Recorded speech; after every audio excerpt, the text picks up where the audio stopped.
What do you think it is that holds most artists back from breaking through? Probably the marketing side. We're in that world of short form content. It's constant uploads. If you're not uploading and posting, you're not going to get seen. What does breaking even mean to you in regards to your management with artists? Obviously, it's nice when you start getting some royalties back. That means more to me. If they believe in themselves, to me, that's breaking even. Having passion and believing in yourself is one thing, but when do you say, all right, well, enough is enough? You got all the energy and belief in the world, but we ain't making no damn money out here. We ain't going nowhere. Like, when is enough? Welcome back to a special edition episode, I guess you could call it. I don't even know what to call this one. We'll figure that out as we go along. Possibly the business edition of Breaking Even. But we have Ryan Conlon, who is a manager, entrepreneur, coming out of Birmingham, who gives us a breakdown of what it's like to be breaking even in this music industry. So today, we've got a little something different and a little something special for you. So the episodes so far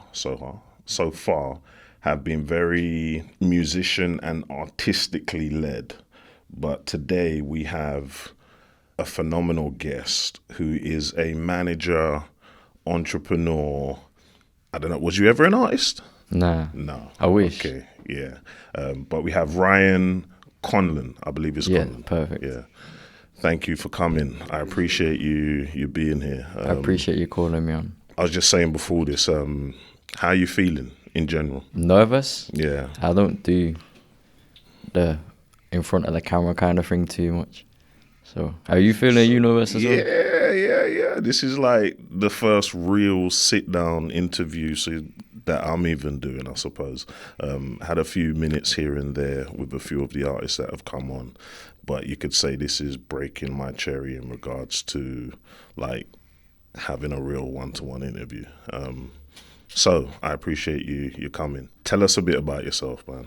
All right, so I'm from a place just outside of Birmingham called Dudley. I'm the owner of Blackguard, so Blackguard Clothing, Blackguard Productions, which is the music thing we'll talk about in a minute with the music management. I got a barbershop as well, and I do branding for other businesses, so like T-shirts, signs, leaflets, business cards. Proper entrepreneur. I'm trained. Over the years, I've always struggled managing more than one thing at one time. I'll be honest with you. I've set up businesses that have done really well, attempted to set up other businesses that have gone off even better, but then I found myself in this position to where I'm like, I can't Overwhelmed. My headspace can't, unless both of them are ridiculously aligned for the same general purpose.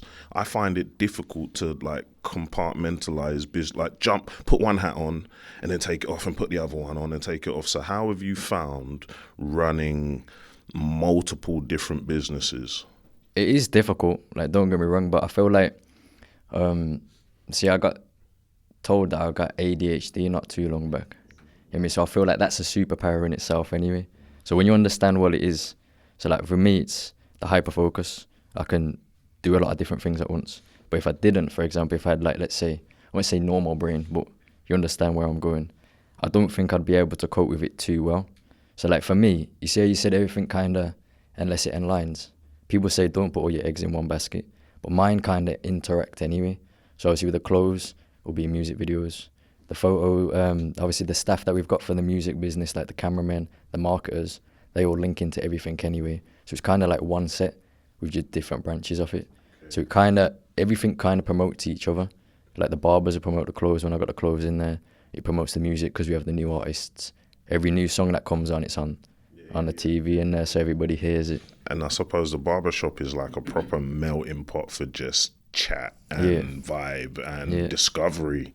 I guess a lot of people could discover new talent in a barbershop. 100%. Where did you start in your entrepreneurial career or journey? Even before these businesses, like where did you actually start? Where would you consider yourself your jump off point into entrepreneurship? So I finished college, so I did A-levels. I went to do a year in barbering. So I went back to college to do barbering. During that time, I've always had a passion for drawing and sketching and being creative anyway. So like art was a favourite subject of mine. And I remember like the logo for Blackguard, it's a rose. So obviously that kind of comes back to my first A I ever got in a project. So, you know, in school when you're in like your lower years and you got a plant pot in front of you and you have to draw it out. There was a rose. So I drew the rose, I got an A. That kind of incorporated into the logo when I decided designing clothes and designing logos. So when I was in college doing the barbering side, I was designing clothes anyway. And then when I got a barbering job, I was earning more money. And I thought, I've got no expenses really to say at the moment. I'm going to put it into this. So it all kind of started with making clothes. And then artists would wear them. So I've always had this kind of passion for hearing artists that nobody else knows of.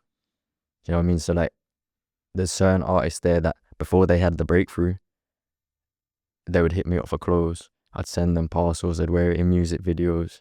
And then I ended up being just naturally gravitating towards the music industry a little bit more from the clothes. So it started with the clothes and then it kind of branched out into different aspects from there.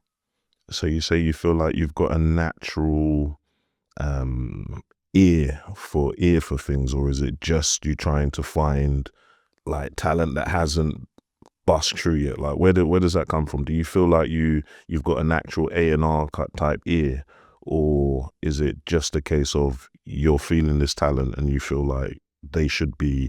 I feel like it's a bit of both. I feel like some people blow up quick that I wouldn't say don't deserve it because it's a bit harsh, but there's more talently gifted people that potentially haven't had their break yet, which I'd love to show them to everybody and be like, he's talented, why can't he be where so-and-so is? I mean, so I feel like, I don't know, like people send me music all the time. Like all the time. I get DMs, emails. Obviously we've got a freestyle platform as well, so people want to come and join and be a part of that as well. So like I'm constantly getting sent music, and some people really have a gift. It's just a shame they ain't in the limelight as much. What do you think it is that holds most artists back from like breaking through? Probably the marketing side. Like you got to back yourself, but a lot of people, you're your own biggest enemy when it comes to things. Like you don't, let's say with an artist, for example, they probably don't see their talent or their gift as much as me and you would see it because it's themselves, isn't it?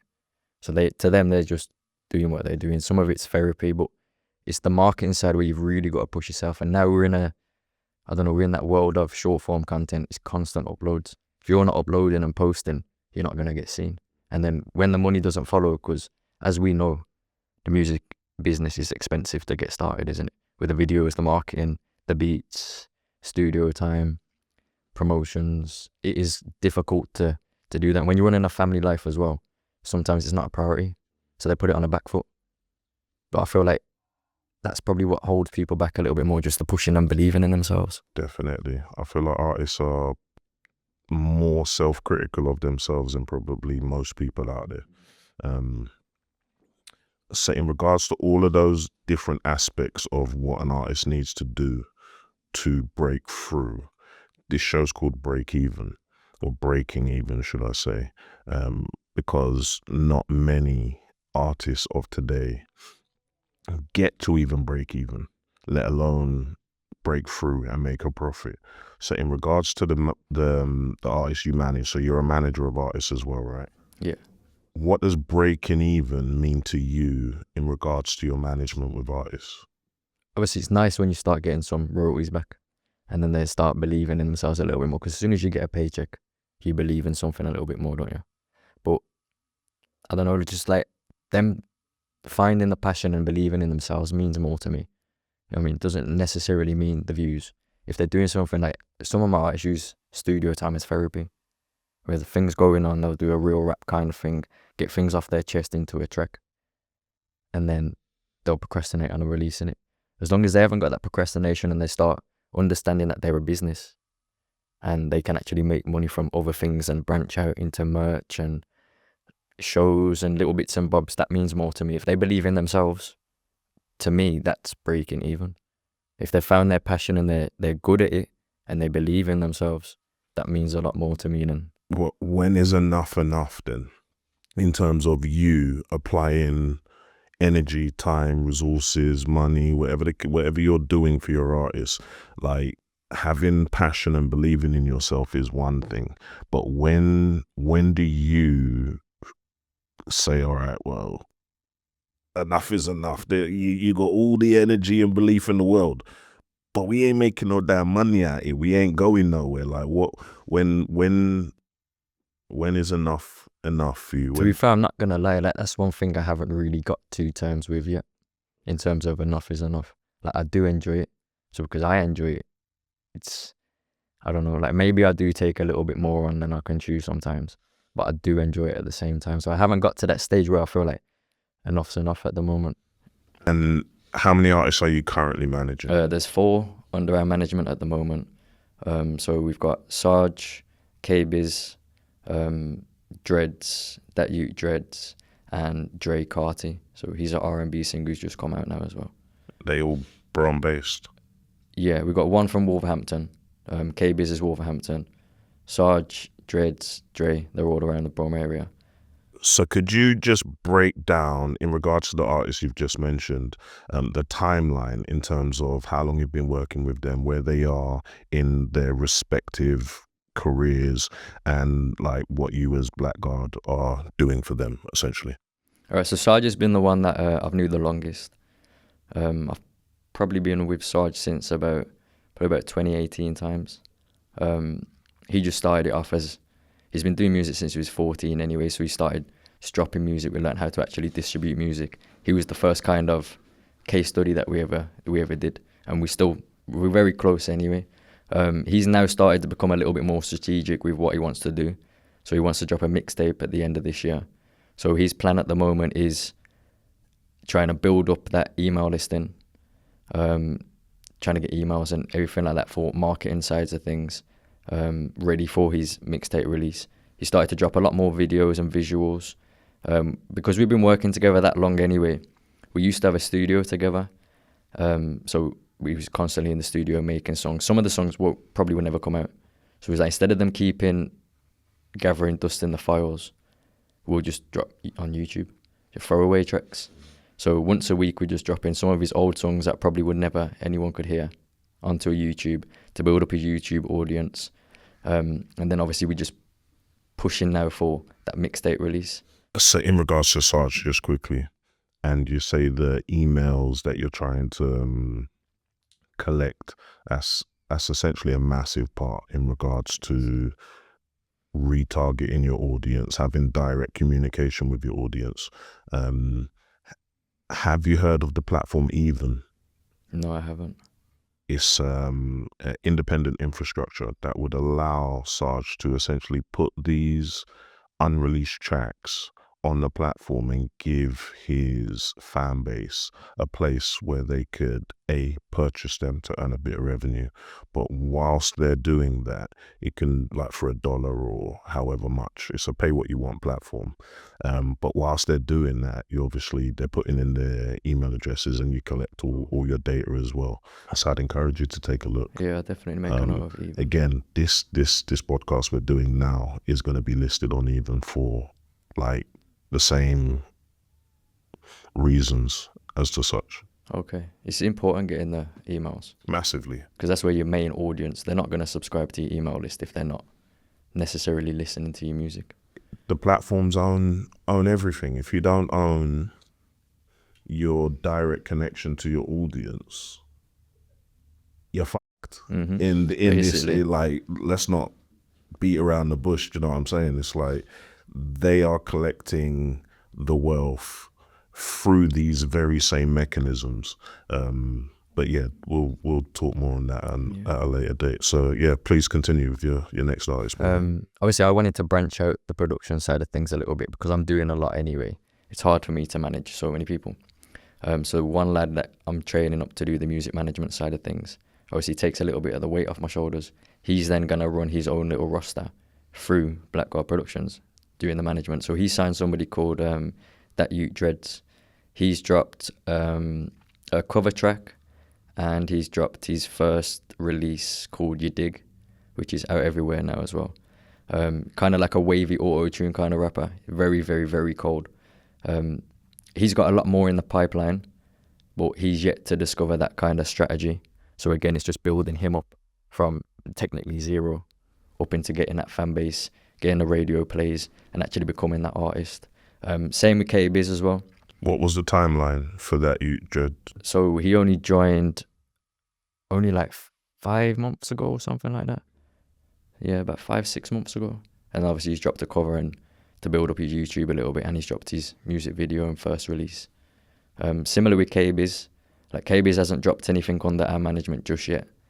He's trying to find that strategy plan as well. Like he's done a few things with the hardest bars.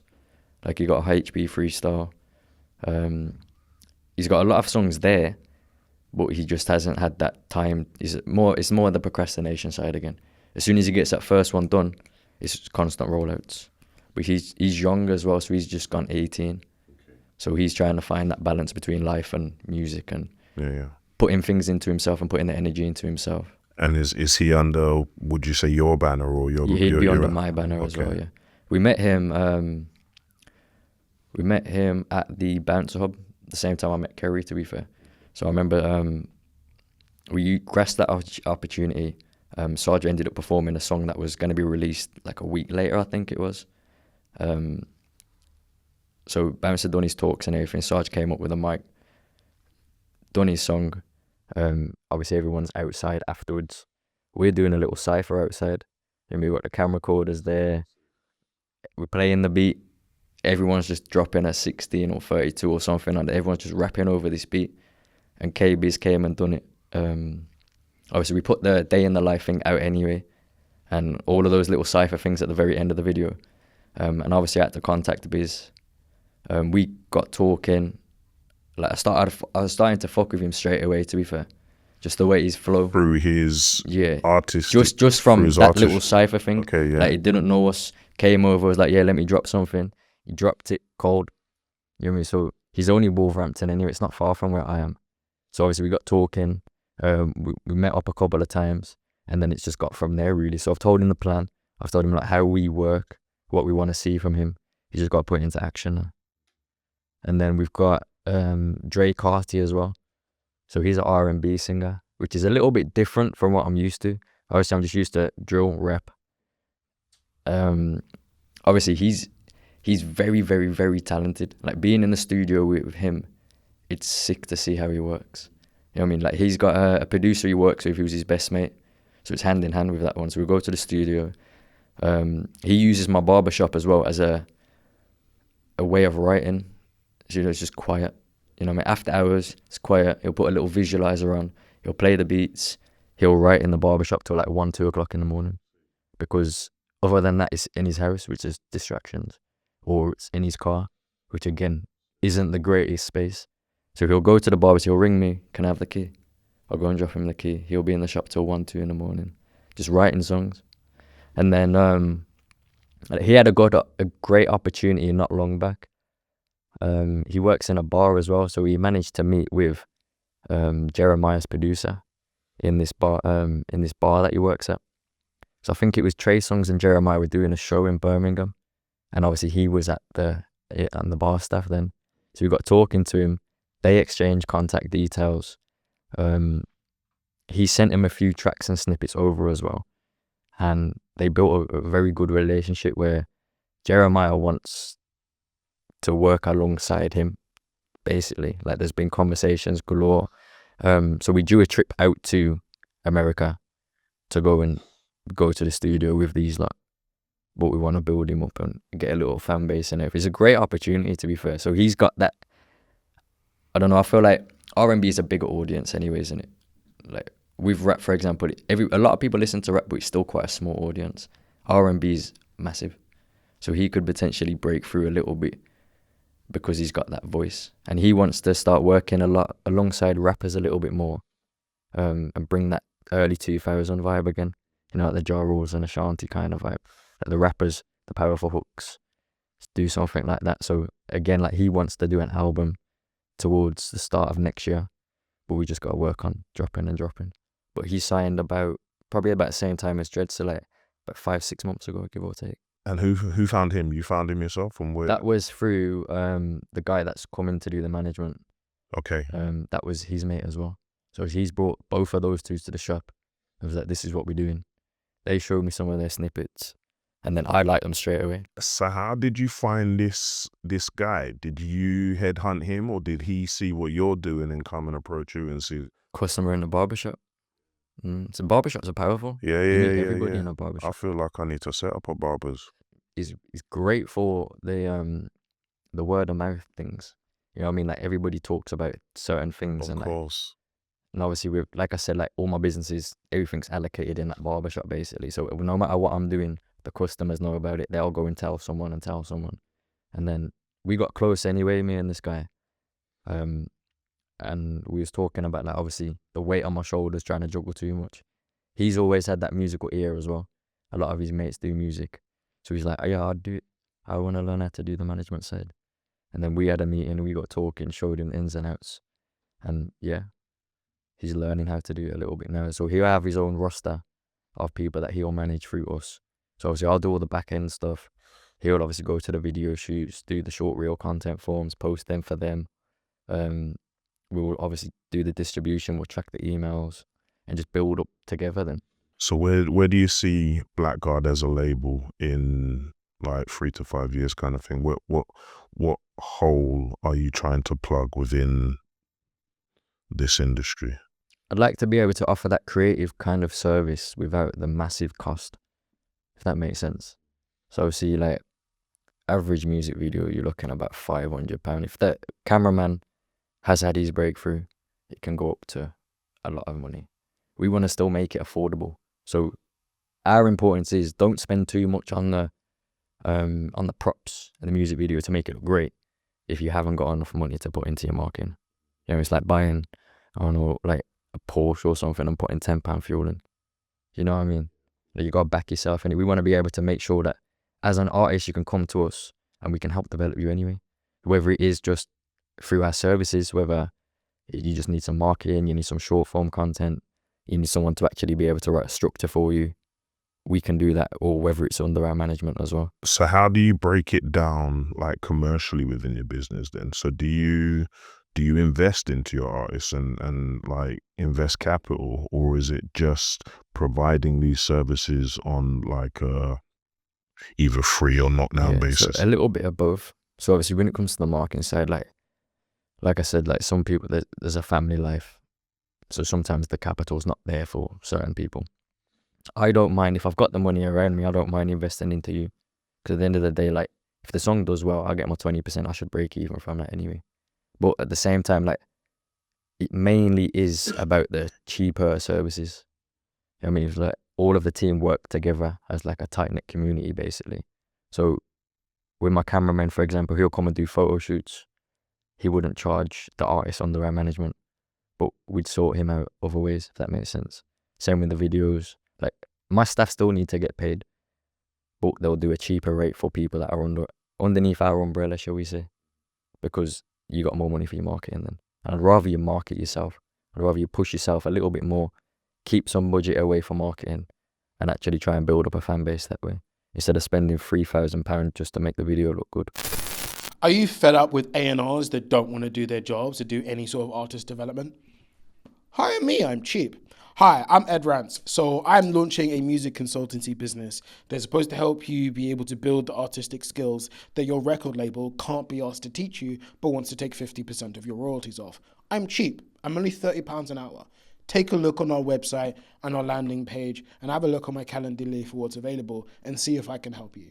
Okay, so touching on this whole investment and resources type thing, we know that for artists to break through nowadays, they kind of got to be looking at themselves like an entrepreneur or a business.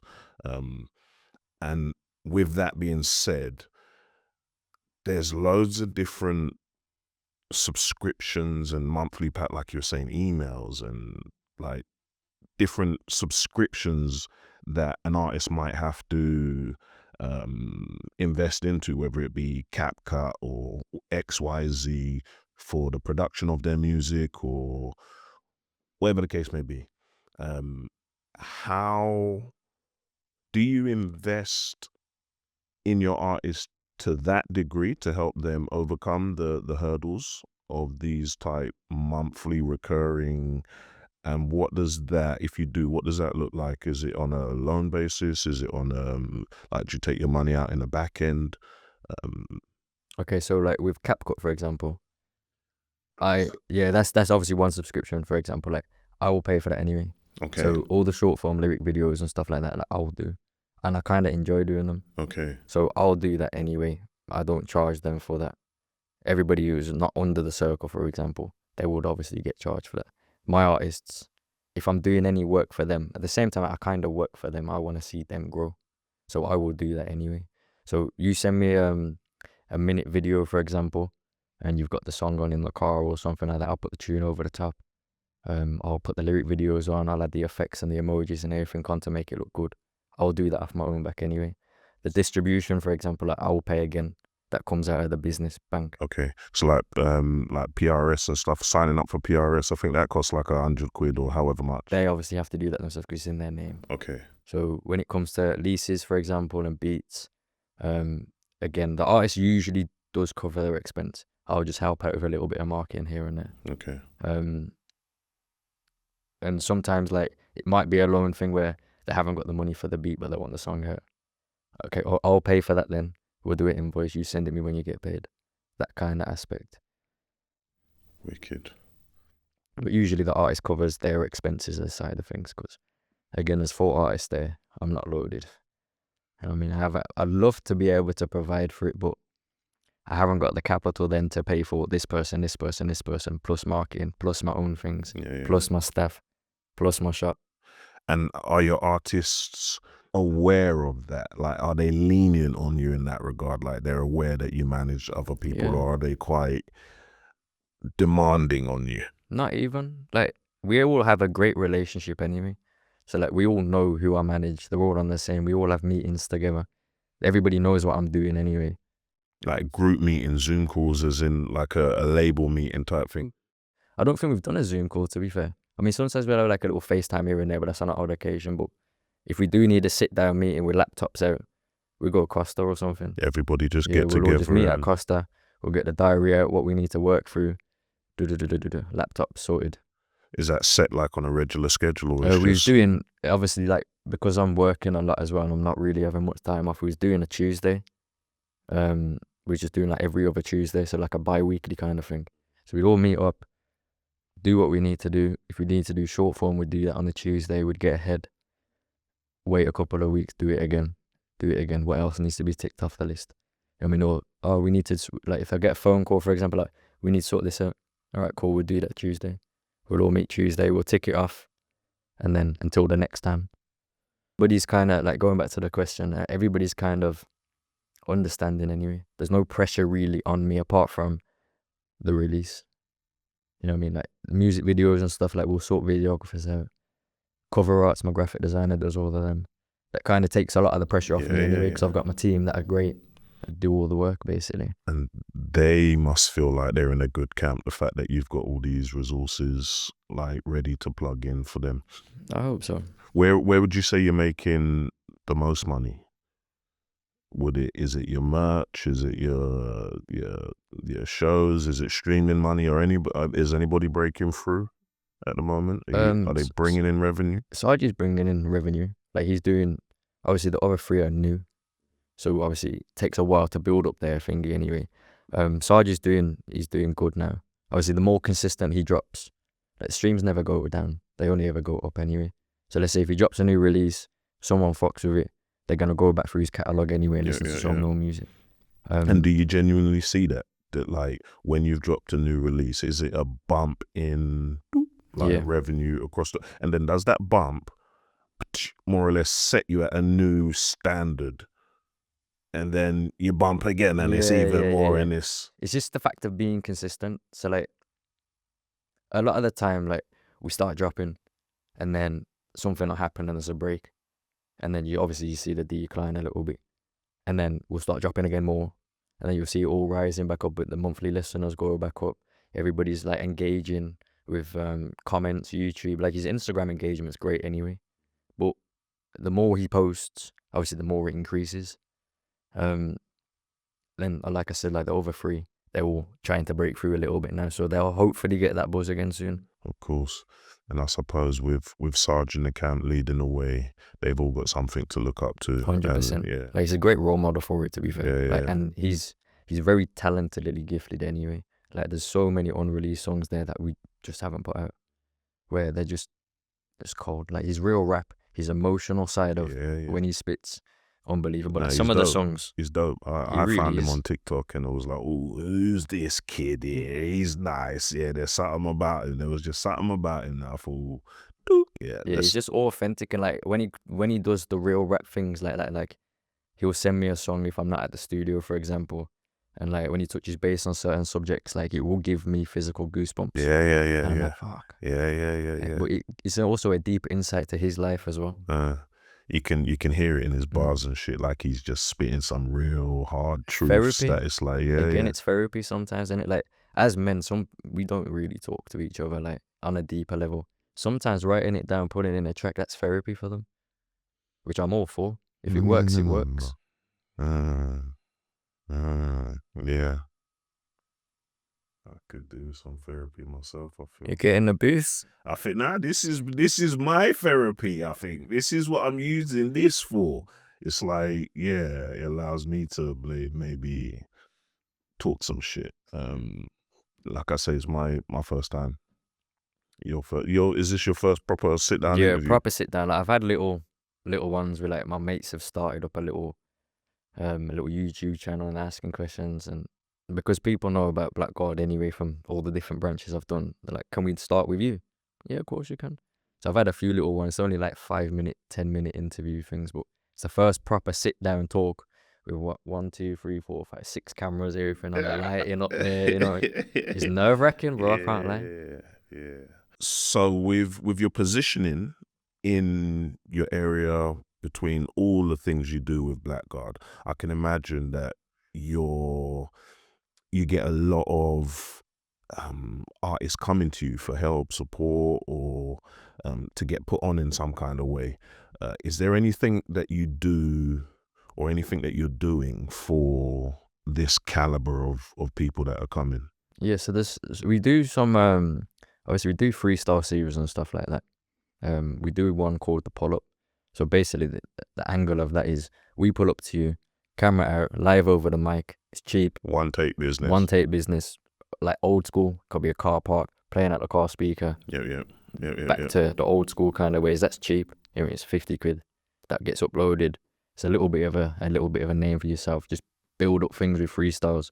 We've got another series as well. But I'm trying to put together a mixtape at the moment as well, with a lot of the artists from around the area that haven't had that necessarily breakthrough. But the mixtape is called The Breakthrough. So again, I'm going to sort out studio time, because we've got engineers there and that. Sort studio time, one producer that we've got a deal with as well. So obviously he'll sort the beat packages a little bit nicer, because we're having 12 of him. My Blackguard artists are going to feature with other artists. So again, it's building them little bridges a little bit. So I'm from Dudley, innit? There's a lot of artists from Dudley, but Dudley's very overlooked. You know me? So I got like 1 or 2 artists from Dudley that are sick, that will come on with people from Liverpool or Birmingham or Manchester or something like that. Cross-pollinate people's audiences and so on. We're all going to go to the studio together, book out the day. You do the session in the studio. You go outside, do the short forms. Obviously, you'll sign your fucking waivers, whatever we got to do. We'll upload it, split the revenues, make a little bit of money from it. We'll do the marketing as well, and then just push the track. You know what I mean? So we're just bringing people in from different aspects of life, areas, to one project called The Breakthrough. So we're trying to make it breakthrough, innit? I mean, hopefully, if, like I said, like, if one artist does well off it and gets recognized, like, I've done my job, innit? You know what I mean? Like, obviously, I'd love to be a Blackguard artist anyway, but even if it's not, like, we've done something to create someone's path. I love it. So we got breaking even and breaking through. All right. I appreciate you you being with us here today. We've dived into quite a bit. Is there anything outside of what we've discussed, music, business, entrepreneur related, that you're doing at the moment that's close to you, or anything you want to shine a light on that I may have missed? Yeah, so I think it was July time we did our first charity event. So obviously being in the barbershop, men's mental health's massive. Like I've always said, my door's open. I mean, if you're struggling, sit in the barbers for the day. We don't mind. Join in the conversation, have a laugh, forget about things for a few hours. So we ended up putting together as a community like a charity event for men's mental health, for a company called Andy's Man Club, and it went really well. Like we did a football tournament, food, DJs, raffles, auctions, just to raise as much money for men's mental health as we could. And then we started a football team as well now, innit? So like a Sunday league football team. One of our sponsors is a health and wellness clinic. So they called me for a meeting the other day. They've started a charity. They need help organizing and planning the event side of things. So it's a target of how many events we need to do in a certain amount of time. They're struggling for ideas. So they brought me in. So we've got our first one on the 26th of October. We're going to do a penalty shootout. We're going to make it a little bit fun. We're going to do strong foot, weak foot, dizzy penalties. Okay. I don't know if you know what dizzy penalty is. Spin around on the Basically, spot and then there's a little pole in the middle. Run spinning around, spinning around. And then go and lace like it. this trying to score in it. Okay. But the main target of that is, it's mainly for the youth and their mental health, and adapting from being in school to the adult world. And obviously now we've got a lot of phone addiction, like kids are always on their phone or gaming. They'll talk about the negative impact of obviously seeing like fake news, for example. Like even for me, like I'm 29, like I'll be on, if I'm scrolling through Instagram or something, you'll see people who have, like, I don't know, they've had that overnight success kind of thing, and I'm thinking, like, I've been grafting for years, like where's my breakthrough? And you kind of do compare yourself to certain individuals, 100%. and you can get lost in your own thought process. So obviously they're going to talk about the mental impact of that. Obviously eating good and the impact it has on your mentals. And then we're going to talk about like starting to believe in yourself. I talk about like setting up a business, the importance of trademarks, how to do websites, how to actually save money, open bank accounts, things that you should be taught in school that you're not really prepared when you left school. You know what I mean? So their main focus is on the youth, their mental health, their mental well-being. And the end goal of that is to get a community organization or youth club or something along the lines of that, where we can help with the education side. How old are you, sir? I'm 29, so I'm 28 at the moment, but I'm 29 next week, so middle of October. You're doing a lot with your young years, man. That's say phenomenal, that, but my man. knees are aching all the time. I'm fucked. I think it must be that ADHD shit. You need to have an ADHD S on your chest, because you're doing some amazing shit, and a lot of it too. So I hope you keep it up, keep going strong. I appreciate it. But mind your own mental health too. Don't be doing too much and having that burnout shit going on. I mean, I suffer with burnout all the time. Like anybody does, in it. But at the same time, work it keeps me mentally sane. If I'm doing something and I'm focused, I'm not thinking of other shit, if that makes sense. So everybody has their down times. I've been through lots of shit where I've been really down, some dark spaces, but finding that work is a therapy for me, if that makes sense. Like I don't really, like, somebody asked me the other day, and like, what do you do for fun? I couldn't answer them. I don't do nothing apart from work. I feel like we're cut from the same cloth in that regard. At this point, I feel like it's the only thing I know, to be fair. It's the only thing I feel like I'm any good at. This whole business shit is my life. This entrepreneurship, it's what I spring out of bed in the morning for. If I didn't have it, I'd be causing a nuisance somewhere in the world. I'll pretty much guarantee it. I feel like it keeps me out of trouble. Yeah. It keeps my head on the straight and narrow, but it inspires me to keep going. And I don't know, I personally love the whole David and Goliath type situation I get out of it as well, because you always like, there's always somebody bigger and better and an industry to conquer and all of that kind of stuff. So I feel like that whole David shit is what gets me Raring to go. Yeah, do you know what I mean? And I feel like you probably got a bit of that in yourself. 100%. Yeah. You always want to be better anyway, innit? So you wake up in the morning always trying to be better. And then obviously you tick things off. And like, I don't know, like, you see, like when you look back on your life, I don't know too much about your story in it, but you don't really take much flowers for what you've done because you always want to do better and there's always a next goal to do. But I feel like sometimes we need to take that step back and give ourselves a little pat on the back, because 100%. not many people do that. Do you know what it does? It makes things, it puts things into perspective as well. Because a lot of the time where you're always chasing, but there's always a mountain that's in fucking front of you. And you never really look back. But when you do, you can start to see the fucking depths of the valleys and all of the shit that you've overcome to even get to where you are. Sometimes it's good to take a look back just so you can take perspective on where the fuck you are today, because always striving, looking at the mountain up the top can get fucking 100%. like a bit hard for you also. But yeah, I appreciate you spending the time. I know you've traveled a long way to get here today. Thank you, man. No problem. I appreciate you sharing us as well. Massive appreciation. No problem. Thank you, my bro.